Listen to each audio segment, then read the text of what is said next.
We do many things without thinking.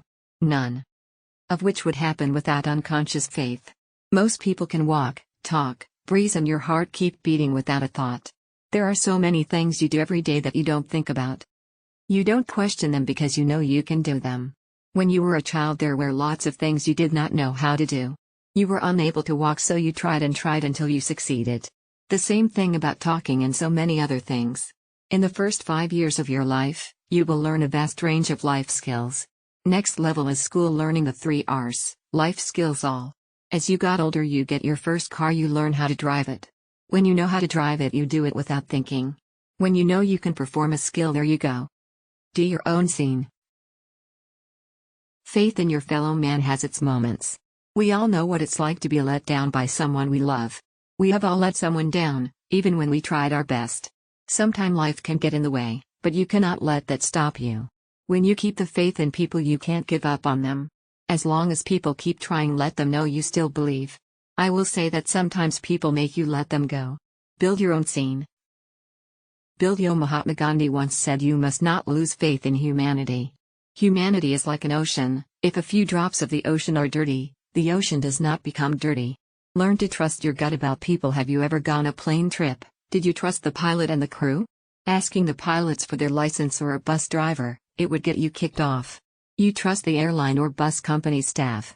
Did you trust them to keep you safe? When you go to a doctor, did you ask him or her for their qualification? You trusted them to look after you. Do you know your family and friends trust you? You must trust them first and see the best in them. Do you trust the people will see your vision? For others to see your vision, you have to see it first. Our own scene. All over the world there are many faiths, all at some time, have suffered persecution. This has happened to all of them throughout history. Most of the major religious faiths had an uphill battle at the beginning. Before the major faiths became established, they had a belief in some higher power right back to the beginning. When modern man was growing in intelligence, each new religious faith was scorned by the religion of the day. More killing has been committed in the name of a god than for any other reason. There are many positives about religious faith, but it also has its dark history. Most persecution stems from the belief that their god has been offended by the new belief, and many people were killed because of this. Here's some good examples to make my point. I hope I don't offend people by not mentioning all faiths here. It's just a sample of the world's religious faiths. I respectfully acknowledge there are many other types of faith in the world. Christianity. In the Roman world, many Christians had to hide the fact of their faith. They might be fed to the loins or be made slaves just for practicing this religion. In the Islamic world, as people of the book, Christians were given dhimmi status, along with Jews, Samaritans, Gnostics and Mandeans, which was inferior to the status of Muslims. Christians thus faced religious discrimination and religious persecution in that they were banned from proselytizing, spreading or promoting Christianity in lands conquered by the Muslims on pain of death. They were banned from bearing arms and undertaking certain professions. Under Sharia, non-Muslims were obligated to pay jizya and al-kharaj taxes. Persecution of Buddhism. The historical area of what is modern-day Xinjiang consisted of the distinct areas of the Tarim Basin and Jung area, and was originally populated by Indo-European Tocharian and Iranic Saka peoples who practiced the Buddhist religion. The area was subjected to Turkification and Islamification at the hands of invading Turkic Muslims. Early days of Islam in Mecca. New Muslims were often subjected to abuse and persecution by the pagan Meccans, often called mushrikin, the unbelievers or polytheists. Some were killed, such as Sumayya bint Kabab, the seventh convert to Islam, who was allegedly tortured first by Amr ibn Hisham. Even the Islamic prophet Muhammad was subjected to such abuse. While he was praying near the Kaaba, Uqba ibn Abu Mu'ayt threw the entrails of a sacrificed camel over him. Abu Lahab's wife Jamil would regularly dump filth outside his door and place thorns in the path to his house.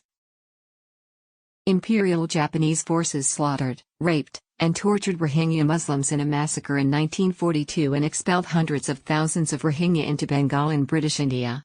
The Japanese committed countless acts of rape, murder and torture against thousands of Rohingyas. During this period, some 220,000 Rohingyas are believed to have crossed the border into Bengal, then part of British India, to escape the violence. Defeated, 40,000 Rohingyas eventually fled to Chittagong after repeated massacres by the Burmese and Japanese forces. The power of Mahatma Gandhi's faith. On April 13, 1919, people including women with children gathered in an Amritsar park, and a British officer named Reginald Dyer surrounded them and ordered his troops to fire on them. The resulting Jallianwala Bagh massacre, or Amritsar massacre, of hundreds of Sikh and Hindu civilians enraged the subcontinent, but was cheered by some Britons and parts of the British media as an appropriate response. Gandhi in Ahmedabad, on the day after the massacre in Amritsar, did not criticize the British and instead criticized his fellow countrymen for not exclusively using love to deal with the hate of the British government. Gandhi demanded that people stop all violence, stop all property destruction, and went on fast to death to pressure Indians to stop their rioting. They stopped rioting after only 3 days. This was the power in India that Gandhi commanded. This why the world has great love for what he showed us. Walter Koenig wrote, "Religious tolerance is something we should all practice, however, there have been more persecution and atrocities committed in the name of religion and religious freedom than anything else." John F. Kennedy. Tolerance implies no lack of commitment to one's own beliefs. Rather, it condemns the oppression or persecution of others.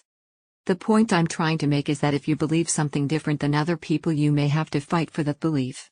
Some people may hate you for it and try to stop you. This is what stops many people doing what they want because they are fearful. Don't let other people tell you what you can or can't believe. Make up your own mind. I hope you have enjoyed this video. If you have, please give it a like and subscribe to the channel for more content. I'm Philip Gale and this is Morning Thought Farm.